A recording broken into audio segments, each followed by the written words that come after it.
안녕하세요. 화정입니다. 소박한 제 시와 수필 낭독방을 찾아와 주시고 경청해 주셔서 고맙습니다. 잠시나마 마음의 산책길이 되시면 좋겠습니다. 이번 101번째 글은 장미 언니라는 수필입니다. 2012년도에 쓴 글에다가 서너 줄 더 첨가하였습니다.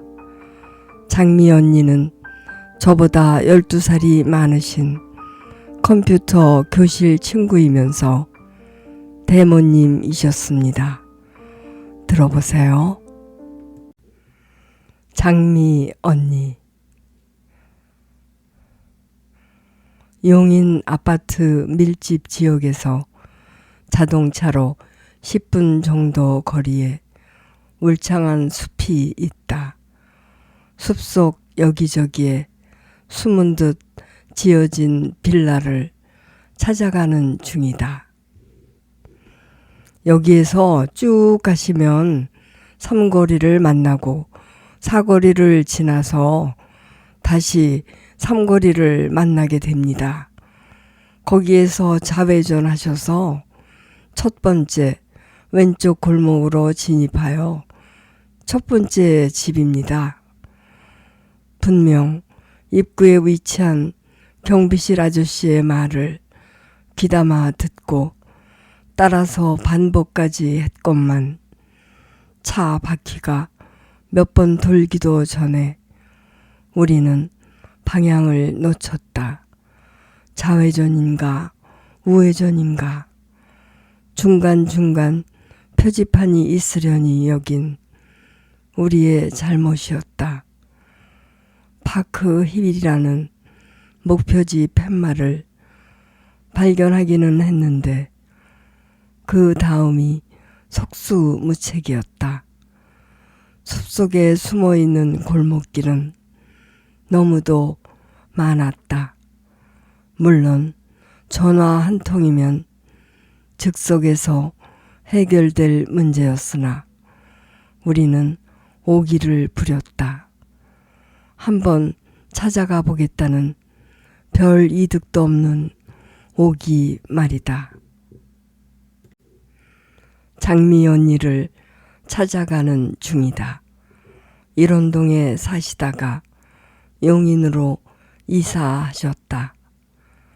주부들을 위한 컴퓨터 교실에서 인연은 시작되었다.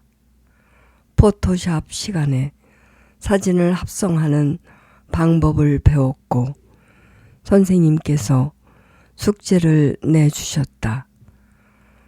장미 언니는 붉은 장미가 가득한 사진에 본인의 얼굴을 합성해서 가지고 오셨다. 모두들 의아하다는 표정이었다. 말씨와 행동거지가 가만 했기 때문이었다. 나는 장미꽃이 좋더라. 불처럼 타오르는 장미꽃 같은 열정이 그녀에게 있음이었다. 아닌 게 아니라 그녀의 젊은 시절을 알아갈수록 5월의 장미였음을 알 수 있다. 지프차에 운전기사가 딸린 집안의 딸이었으며 네로라 하는 대학 영문학과를 졸업했으며 피아노를 제2전공으로 공부하였다. 고관대작 자녀들의 과외 선생으로 모셔졌단다. 잠옷 아름다웠다고 기록이 남겨진 장희빈보다는 덜 화려했지만 그녀의 묻지않은 외모였다. 장씨이기도 했다. 집안 좋고 학력 좋고 외모 좋고 어느 것 하나 빠지지 않는 여성이었으니 여성 중에 여성이었다. 꽃 중에 꽃이었지만 운명은 그녀를 흔들어 놓았다. 건강을 흔들었다. 건강했다면 영원히 붉게 타오르는 장미로 정열적인 삶을 지속하였을 것이다. 건강하지 않다는 것은 하고 싶은 일을 하지 못한다는 의미다. 피어나고 싶은 만큼 피어나지 못하는 꽃이라는 것이다. 욕심과 욕망을 낮췄으며 세상 것들을 내려놓았다. 오늘이 있다는 것만으로도 감사함이요. 옆에 이야기할 사람이 있음도 감사함이요. 푸른 하늘도 짙푸른 나무들도 감사함이라고 말하던 그분의 표정은 숲길 어딘가에 피어있는 욕심 없는 들꽃이었다. 한 번 더 돌아보게 했다. 은은한 향기가 느껴졌다. 그럼에도 그녀의 내면에 깃들어 있는 장미꽃 같은 고귀함과 품위를 우리는 느낄 수 있었다. 장미 언니라고 힘주어 불러댔다. 장미 언니의 집은 컴퓨터 교실 바로 옆이었다. 수업이 끝나고 사람들과 그분의 집에 놀러 간 적이 있었다. 다분히 소시민적인 내 집과는 비교할 수 없을 만큼 넓고 고급스러운 살림살이였다. 화장실이 내 집 안방만큼 넓고 깔끔하였다. 그녀가 귀족이라면 나는 평민이었다. 섞일 수 없는 거대한 차이를 느꼈던 차에 그녀의 베란다 풍경을 마주하였다. 따스한 햇살이 가득한 너른 남쪽 창가에 옹기종기 다양한 화분이 모여 있었다. 자잘하게 꽃을 피워 올린 식물들이 대부분이었는데 첫눈에 장미 언니의 손길이 느껴졌다. 마음의 온도와 빛깔이 감지되었다. 그녀의 자식들이었다. 가까이 하고 싶어지는 분이었다. 다음과 같이 기록하였다. 장미 언니 화종. 그녀 집에 입양되고 싶더라. 여린 목숨 남쪽 창가에 앉혀놓고 만져주고 보듬어주는, 소곤소곤 말 붙여 속정 내어주는 어머니 거기 계시더라. 노란빛, 하얀빛, 보랏빛 꽃들 옆자리에 슬며시 끼어 앉아 손톱만한 풀꽃으로라도 피어나고 싶더라. 강물을 보면서도 하늘을 보면서도 울타리를 넘나드는 장미넝쿨 앞에서도 간소한 밥상 앞에서도 감사 기도드리는 어머니. 대녀인 어리석은 나를 비롯하여 어둑한 길에 선 사람들 위에 묵상하는 어머니 거기 계시더라. 어리고 순한 자식 되고 싶더라. 아들을 군에 보내고 한동안 나는 잠을 이루지 못하였다. 아들에게 주절주절 매일매일 편지를 썼지만 무심한 아들은 묵묵부답이었다. 불안했으며 쓸쓸했으며 아무것도 손에 잡히지 않았다. 마음을 다스릴 방법을 찾아야 했던 나는 종교를 선택하기로 했다. 오래전부터 마음에 두고 있었던 천주교였다. 주저주저하고 있던 나를 잡아끈 이가 장미 언니였다. 기꺼이 내 대모가 되어주셨고 내게 꼭 맞는 이름이라며 엘리사벳이라는 세례명을 붙여주셨다. 세례를 받던 날 장미 언니는 건강하지 않은 몸으로 내 뒤에 앉으셔서 끝까지 축복해 주셨다. 오랜만에 화장을 하고 짙은 청색 치마에 짙은 붉은 저고리를 입은 나는 장미 언니와 다정하게 서서 사진을 찍었다. 이 말씀을 덧붙이셨다. 오늘 엘리사벳 너무 예뻐요. 그동안 보아온 중 가장 예뻐요. 장미 언니는 대녀인 나를 사랑하는 마음이 어머니 같으셨다. 사랑은 아래로만 흐르는가? 내 사랑은 대모님에게로 흐르지 않았다. 장미 언니가 건강 문제로 공기가 좋은 용인 숲속으로 이사한 지 2년이 되어가는 동안 나는 한 번도 찾아뵙지 못하였다. 대모님이 보내주신 메시지를 받은 후에야 마지못해 답장을 드리는 정도였다. 나는 누군가와 가까워지는 것을 두려워한다. 아이들이 어릴 때 옆집 애논이 엄마는 눈만 뜨면 우리 집으로 왔다. 가까워지는 만큼 상대방에게 기대하는 게 많아진다는 관계의 덫에 걸리고 말았다.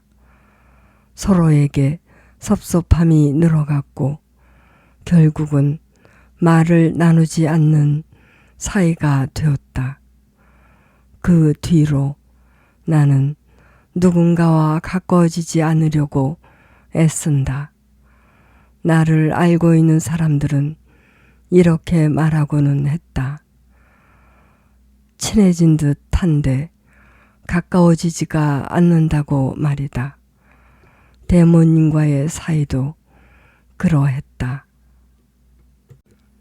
일원동 같은 동네에서 사실 때 양평 텃밭에서 기른 상추며 쑥갓을 들인 적이 있었다.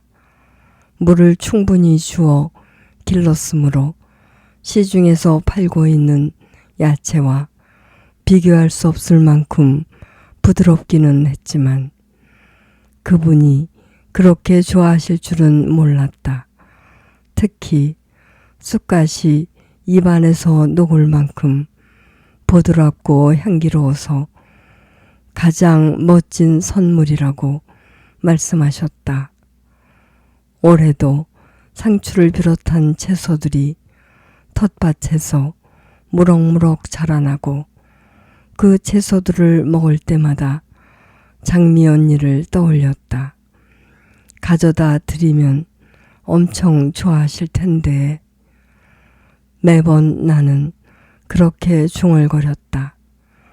별것 아닌 선물에도 오래 장미처럼 번져가던 장미 언니 입가의 웃음이 그리워진 탓이기도 했다. 안개가 자욱한 아침 일찍 일어나 야채 한 상자를 가득 채웠다. 용인 숲속으로 이사하신 장미 언니에게로 향했다. 길을 찾고 있는 중이었다. 숲속을 몇 번 더 오르락 내리락 하던 우리는 결국 전화를 걸었다. 장미 언니가 저 만치서 빠른 걸음으로 걸어오고 계셨다. 손을 흔들면서 어머니 같은 미소로 오고 계셨다. 여기까지는 2012년 7월에 쓴 글이다. 2022년 10월 3일 모르는 전화가 왔다. 3번이나 연거푸 울렸다. 받아야 할 전화라는 생각이 들었다. 장미 언니의 아들이라고 했다. 직감적으로 그녀에게 무슨 일이 있음을 알 수 있었다. 세례를 받던 날 그녀와 내가 함께 찍은 사진 위에 장미 언니라는 내 글이 실린 액자를 책상에서 발견했단다. 아무래도 가까우신 분 같아서 전화를 했단다. 그러지 않아도 나도 그 병원에 4일간 입원을 했었다. 장미 언니가 평소에 그 병원에 자주 입원하시고는 했으므로 잠시지만 생각했었다. 나이가 있으시고 건강이 좋지 않으시니 장미 언니도 혹시 입원해 계신 것은 아닐까? 그 느낌은 틀리지 않았다. 내가 퇴원하기 전날 장미 언니는 입원을 하셨던 것이다. 코로나로 입원하셨고 주말이면 퇴원이 가능하다고 했는데 갑작스레 돌아가셨단다. 한동안 침묵이 흘렀다. 무엇을 말한단 말인가. 아들이 울먹였다. 나도 울먹였다. 장미 언니가 생각이 났을 그때 간호사에게 한번 물어보았더라면 만났을까? 후회는 소용없는 짓이다.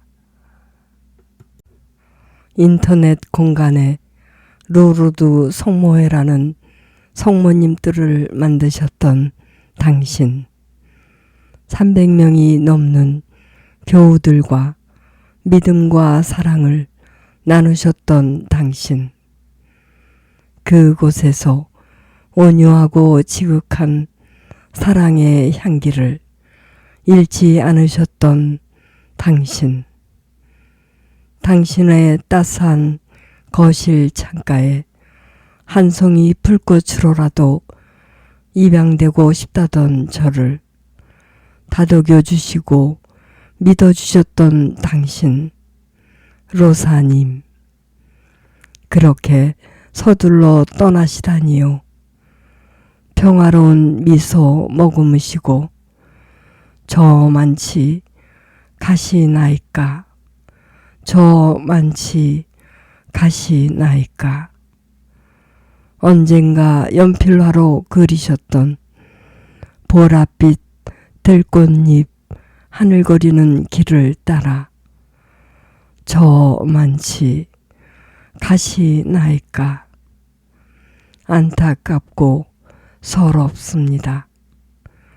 아침 산책길에서 마주치던 이슬 맺힌 물봉숭아처럼 슬픔 머금은 아름다움을 간직한 당신, 편안히 가십시오. 편안히 가십시오.